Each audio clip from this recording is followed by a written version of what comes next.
அடேங்கப்பா, ட்ரம்பின் வெள்ளை மாளிகையில் இவ்வளவு வசதி இருக்கா?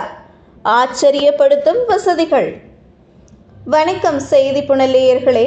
டொனால்டு ட்ரம்ப் அமெரிக்காவின் 47வது அதிபராக பதவியேற்றுள்ளார். 4 ஆண்டுகளுக்கு முன் நடைபெற்ற தோல்வியில் இருந்து மீண்டு வந்திருக்கும் அவர் மறுபடியும் வெள்ளை மாளிகையில் குடியேறுகிறார். 225 வருடங்கள் பழமையான வெள்ளை மாளிகையில் என்னென்ன வசதிகள் உள்ளன, பாதுகாப்பு ஏற்பாடுகள் எப்படி என்பதை இத்தொகுப்பில் அறியலாம்.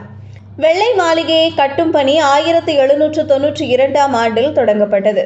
நூற்றுக்கணக்கான அடிமை தொழிலாளர்களை ஈடுபடுத்தி கட்டுமான வேலைகள் நடந்தன. குறிப்பாக அமெரிக்காவிலிருந்து அடிமைகளாக வந்த பலர் கொத்தடிமைகளாக வேலை செய்தனர். 8 ஆண்டுகள் கழித்து 1800ஆம் ஆண்டில் வெள்ளை மாளிகை முழுமையாக கட்டி முடிக்கப்பட்டது. ஜான் ஆடம்ஸ் தான் முதலாக வெள்ளை மாளிகையில் குடியேறிய முதல் அமெரிக்க அதிபர். வெள்ளை மாளிகை ஆரம்பத்தில் அதிபர் மாளிகை அல்லது அதிபர் இல்லம் என அழைக்கப்பட்டது.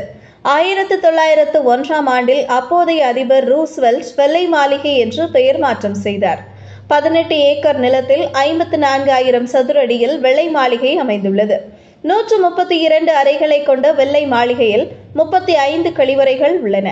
அமெரிக்காவில் நிலவும் குளிரை தாங்குவதற்காக 28 இடங்களில் கணப்புகள் உள்ளன. 8 படிக்கட்டுகள், 3 எலிவேட்டர்கள் உள்ளன. விசாலமான நீச்சல் குளம், காய்கறி தோட்டம் ஆகியவையும் உள்ளன. வெள்ளை மாளிகையில் உள்ள சமையலறை பிரம்மாண்டமானது. ஒரே நேரத்தில் 140 பேர் உட்கார்ந்து உணவு உண்ண முடியும். வெள்ளை மாளிகையில் அதிபருக்கும் அவரது குடும்பத்தினருக்கும் தனி சமையல் கலைஞர்கள் உள்ளனர். அதிநவீன வசதிகளுடன் தியேட்டரும் உள்ளது. டென்னிஸ், கூடைப்பந்து, கோல்ஃப் போன்ற விளையாட்டுகளுக்கான மைதானங்களும் இருக்கின்றன. அமெரிக்க அதிபரின் இல்லம் வெள்ளை மாளிகையில் உள்ள கிழக்கு பகுதியில் இருக்கிறது. மேற்கு பகுதியில் அதிபரின் ஓவல் அலுவலகம் உள்ளது. அமெரிக்க அதிபர் அலுவல் பணிகளை மேற்கொள்ளும் அலுவலகம் இதுதான். சுரங்கப்பாதையும் வெள்ளை மாளிகையில் உள்ளன. 2ஆம் உலகப் போர் காலத்தில் அதிபரின் பாதுகாப்புக்காக இந்த சுரங்கப்பாதை அமைக்கப்பட்டது. இந்த ரகசிய பாதை அதிபர் இல்லத்தையும் ஓவல் அலுவலகத்தையும் இணைக்கிறது. இந்த பாதை வழியாக பாம் ஷெல்டர் எனப்படும் வெடிகுண்டு துளைக்காத பகுதிக்கு செல்ல முடியும். வெள்ளை மாளிகையில் 412 கதவுகளும் 147 ஜன்னல்களும் உள்ளன. ஜன்னல்களில் புல்லட் ப்ரூஃப், ஷட்டர் ப்ரூஃப் வசதிகள் கதவுகள் உள்ளன. பாதுகாப்பு காரணங்களுக்காக இந்த ஜன்னல்கள் எப்போதும் மூடப்பட்டே இருக்கின்றன. Green room, blue room, red room என்ற பெயர்களில் உள்ள அறைகளில் பதவியில் உள்ள அதிபரின் விருப்பத்திற்கு ஏற்ப மாறக்கூடியவை. இந்த அறைகளின் நிறங்கள் அதிபர்களின் விருப்பம் போல மாற்றியமைக்கப்படுவது வழக்கம். அதிபராக இருப்பவர் இதே போல வேறு பல மாற்றங்களையும் செய்து கொள்ள முடியும்.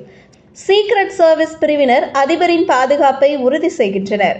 இது தவிர வெள்ளை மாளிகையின் பாதுகாப்புக்காக யுனைடெட் ஸ்டேட்ஸ் பார்க் என்ற போலீஸ் பிரிவும் செயல்பட்டு வருகிறது. சுமார் 1300 பேர் அடங்கிய இந்த போலீஸ் பிரிவு வெள்ளை மாளிகையை 24 மணி நேரமும் கண்காணித்து வருகிறது. இதுபோன்ற செய்திகளை தெரிந்து கொள்ள செய்தி புனலுடன் இணைந்திருங்கள்.